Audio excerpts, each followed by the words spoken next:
Olá, hoje vamos falar um pouco mais de momento angular e vamos falar da natureza vetorial da rotação, que é algo importante. Como nós sabemos em física, nós temos basicamente dois tipos de grandeza, as que são chamadas escalares, que são aquelas que não necessitam mais do que apenas o seu valor absoluto, o seu módulo para ser determinado. Então, temperatura, tempo, são essas grandezas. Mas nós temos as vetoriais, aquelas que dependem da direção, do sentido, não é? Da grandeza, como força, como momento, como velocidade. Essas são as vetoriais. Não é incomum em física a gente ter que fazer produto de grandezas, tá certo? Então, embora eu sei que você já aprendeu nos seus cursos produtos, tanto de grandezas escalares quanto de grandezas vetoriais, eu vou rapidamente aqui fazer uma breve revisão para que a gente possa entrar de fato no tema do momento angular, que é uma dessas grandezas onde você tem que fazer o produto de dois vetores para dar um terceiro vetor. Bom, se for escalar é fácil, todo mundo sabe fazer produto de números. Quando você lida com grandezas vetoriais, tem dois tipos de produto que são importantes. Ou você faz um produto de dois vetores que resulta num escalar, ou você faz o produto de dois vetores que resulta num terceiro vetor. Esse é o chamado produto vetorial. Tá certo? Então, muitas vezes, eu estou lidando com quantidades físicas e tudo isso, que eu faço o produto escalar de vetores. E o produto escalar, normalmente você tem um vetor A, um vetor B, não é? E entre eles existe um ângulo aqui, entre A e B. E o produto escalar nada mais é, tá certo? Representado como um ponto, né, do produto. Ele é, na verdade, um escalar. Ele não é um vetor, tá certo? Então, ele, com esse produto, tá certo? Ele acaba dando AB vezes o cosseno do ângulo entre eles. E vai depender do ângulo, vai depender das orientações dos vetores para você ter isso. Esse é o produto escalar. Mas nós temos também o produto vetorial. O produto vetorial, que é o que vai ser mais exigido aqui, você tem novamente um vetor, tá certo? Você tem um vetor A aqui, eu estou trocando, você tem um vetor B aqui, e você vai fazer o produto vetorial, que é representado por esse símbolo, né, por uma cruzinha aqui, por um xizinho. Esse é o produto vetorial. Ele resulta num terceiro vetor. E esse terceiro vetor, ele tem uma direção específica dele e um valor específico dele e um sentido específico dele. O produto vetorial, novamente, vai depender da orientação dos ângulos. Se eu tiver dois ângulos que são dois vetores que são paralelos, o produto vetorial dá zero. Para que haja um produto vetorial entre duas grandezas vetoriais, é necessário que eles não estejam paralelos, que o ângulo entre eles não seja zero. Porque, de fato, o módulo desse vetor novo que aparece é o módulo do A vezes o módulo do B e vezes o seno do ângulo entre eles. Tá certo? Claro, dado dois vetores, sempre existe um ângulo entre eles. E esse produto vetorial é extremamente importante na rotação, porque a rotação ela vai envolver forças causando rotação, ela vai envolver momento da partícula, ela vai envolver a rotação da partícula em si, né? O momento, a velocidade angular da partícula em si, assim por diante.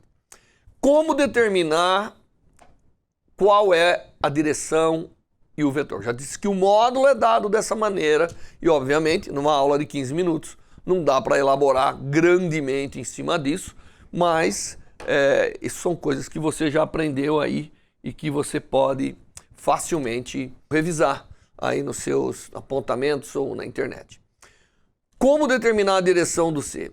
Bom, existem várias formas de determinar, inclusive formas analíticas, lidando com determinantes, lidando com matrizes essencialmente, para representar os vetores. Mas a mais simples é a chamada regra da mão direita. E essa você não pode esquecer. A regra da mão direita. né? Como você sabe, nós temos duas mãos. Vou pegar a direita aqui. Essa é a minha mão direita. Se eu pegar o vetor A e jogar sobre o vetor B, tá certo? Não importa qual é a configuração no espaço, não importa como seja a configuração. Jogando o vetor A para o vetor B, o polegar vai indicar a direção do produto vetorial. Então, no nosso caso aqui, o produto vetorial é um vetor saindo aqui do plano, tá certo? Então, ele seria um vetor, o vetor C é um vetor saindo do plano. Normalmente, o plano determinado por A e B, o produto vetorial, o resultante do produto vetorial, estará num perpendicular, tanto a A quanto a B. Então, o produto vetorial, ele serve para a gente para gerar uma outra grandeza vetorial a partir de duas iniciais. E a melhor maneira de fazer é com a regra da mão direita. Então, não vamos esquecer. Vetores, o vetor A, estou lidando com A vetor B, então, vetor A é jogado sobre o vetor B com os dedos e o polegar indica. Daqui você já vê que se A vetor B é C, B vetor A é menos, né? Então, se você pegar B e vou jogar sobre A, dá menos.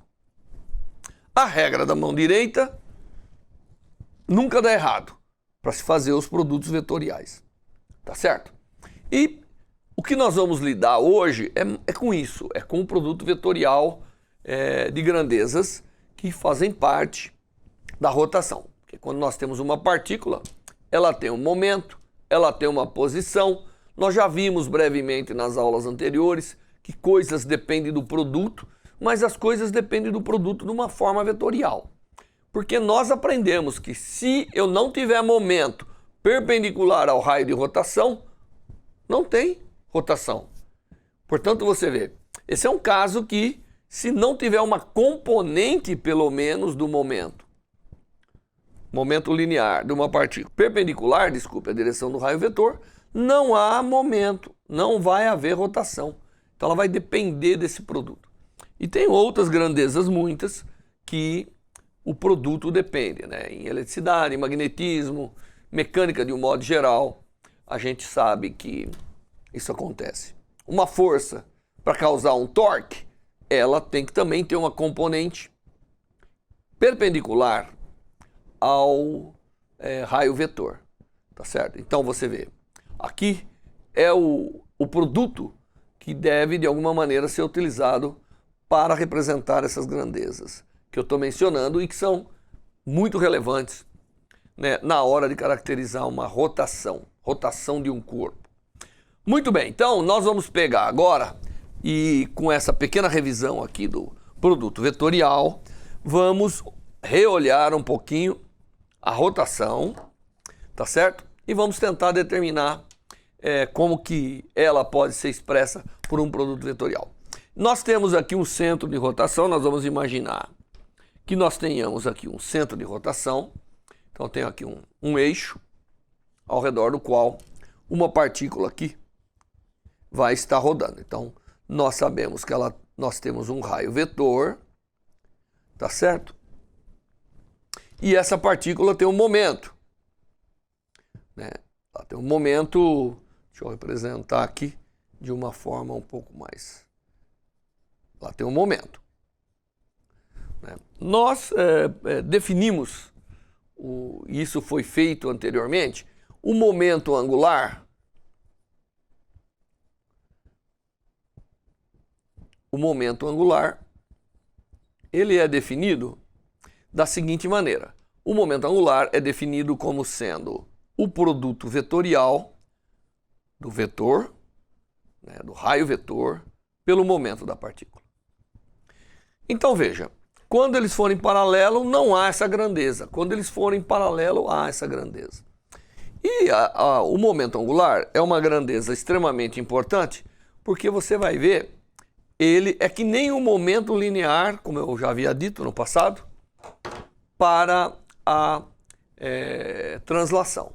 Então, o momento, da mesma maneira que a variação temporal do momento linear está associado com força, a variação temporal do momento angular vai estar associado com torque, que é aquilo que causa rotação, não é verdade? É uma força em condições apropriadas para causar a rotação, ela produz um torque. Aqui nós podíamos tomar a variação temporal do momento angular, tá certo? É o momento agora. Veja, aqui é o raio, aqui é o momento. O produto vetorial, se eu pegar o raio, jogar sobre o momento, eu vou ter uma força que é perpendicular aos dois. Imagine que eu tenha um momento entrando na folha, nessa situação especial. Vamos dizer que o momento P está entrando aqui na folha, no plano. Então, R vetor P, né, vai me dar um vetor aqui, ó, que é o momento angular, né, percebe? O momento angular, em geral, ele está indicando a direção que, de alguma forma, representa a direção ao redor da qual a rotação acontece. Mas vamos tomar a derivada aqui. Trata-se da derivada de um produto. A derivada do produto, todo mundo sabe fazer, é a derivada do primeiro, não é isso? Vezes o segundo, mais o primeiro vezes a derivada do segundo. Tá certo? Bom, isso aqui todo mundo sabe identificar como sendo a força que age sobre a partícula. E esse aqui desaparece, porque dr dt está na direção do momento. Ele é a definição de momento quando multiplicado pela massa. Então, dl dt é R vetor força. Então, nós temos que R vetor força é a nossa definição de torque. Então, isso aqui é o torque que age sobre a partícula. Veja que o torque está na direção da variação do momento. Não está na direção do momento, porque variação temporal pode ser tanto variação de direção quanto variação de amplitude. Então, o torque está na direção da variação temporal do momento angular. Então, embora nós definimos o momento angular dessa forma, a variação temporal do momento é o torque. E o torque também é vetorial. Ele age, e nós já vimos que ele é o produto vetorial pela força que age produzindo, de alguma maneira, a rotação do sistema físico. Então, agora nós vamos lidar com a rotação em termos de variação vetorial. A variação temporal do momento angular é quem vai nos dar o torque. O torque vai resultar numa variação. E nós havíamos visto anteriormente também, além dessas relações aqui, nós havíamos visto que o torque funciona como força quando eu considero o momento angular como massa. Uma coisa interessante é que eu já havia dito para vocês é que o momento angular, né, eu havia escrito que o momento angular era o momento de inércia vezes a velocidade de rotação. Tá certo? Mas agora esse cara aqui é vetorial, né? Então esse aqui também é vetorial. Na verdade, essas relações podem ser um pouco mais complicadas se a gente for lidar com o momento de inércia de uma outra forma. Mas, em geral, agora também introduzimos o fato de que a velocidade angular de rotação, ela está na direção do momento angular. Tá certo? E variações dela estarão também na direção da variação do momento angular. Bom, com isso, nós temos uma base vetorial rápida, né, para estudarmos a rotação. Aqui tem uma outra coisa que eu quero salientar. O fato do torque está relacionado com a variação temporal do momento angular. Significa que na ausência de torque, o momento angular não pode variar, é zero. Tá certo? E isso nos dá também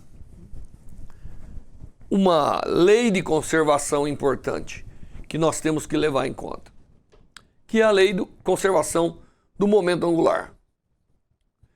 Conservação do momento angular. L se conserva, portanto é constante, na ausência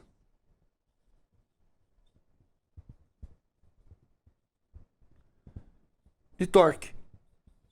Então, não havendo torque no problema, o momento angular se conserva. Da mesma maneira que não havendo força no movimento linear, momento linear se conserva. Muito bem. Feita essa revisão, vamos realizar alguns exemplos que eu considero relevantes para o nosso estudo da rotação.